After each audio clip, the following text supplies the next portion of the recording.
3.5 years ago, we published a video calling attention to an extraordinary piece of U.S. legislation. FATCA, the Foreign Account Tax Compliance Act, is the most nakedly imperialist law put forward by a Western power since the 1970s. I'd suggest you watch the whole video, but put briefly, this legislation places every bank in the world under the oversight of the United States Treasury Department and the United States Internal Revenue Service. Over the past few weeks in India, we have gotten one of the most naked and glaring examples of how this works.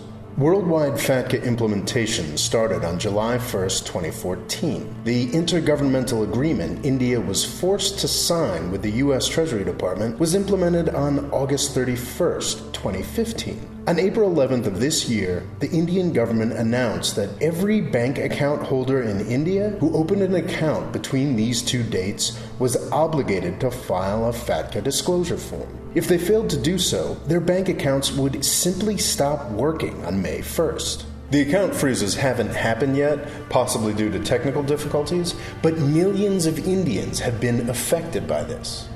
By a U.S. law, Indian banks and Indian banking customers have been forced to scramble to comply with U.S. regulations.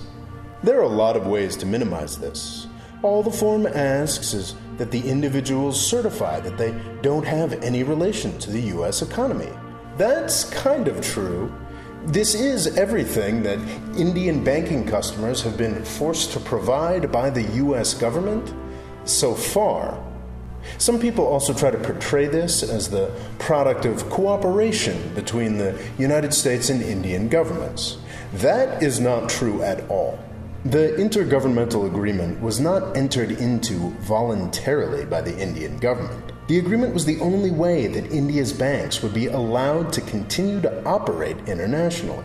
This is a result of a U.S. law enacted back in 2010.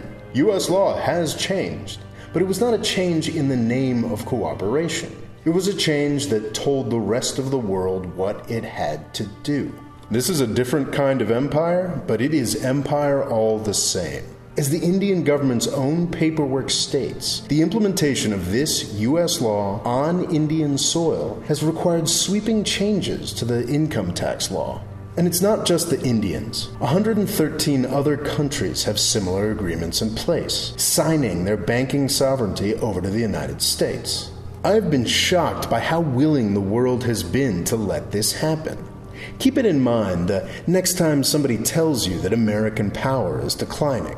To be sure, there are some small benefits here. Every government in the world stands to benefit from the death of bank secrecy. But keep in mind that despite the promises, it is not at all established that the FATCA legislation will do anything about United States bank secrecy. Also, this is not the way to bring about a global solution. Consent is the way forward if we truly want to build a peaceful world. Imperialist solutions will not bring stability in the long term. Thanks for watching. Please subscribe. And if you'd like to know the full truth about FATCA, I suggest you pick up my essay, FATCA and the New Birth of American Empire, available now at Amazon. Thanks.